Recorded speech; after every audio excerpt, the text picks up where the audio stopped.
Hello everyone, just sharing to you these vines called Blue Ternate, which are now bearing flowers. The name is thought to derived from a place in Indonesia called Ternate, which was discovered by a Swedish botanist by the name of Carl Linneus.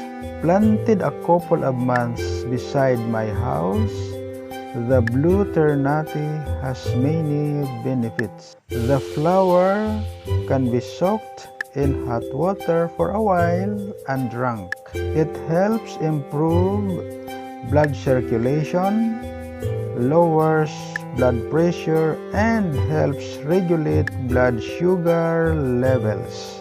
It can be eaten as food by dipping in a butter and fried.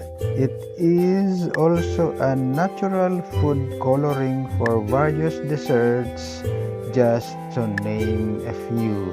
This herb can be easily cultivated with minimum care, so anyone can grow his own and enjoy the many benefits of the Blue Ternate.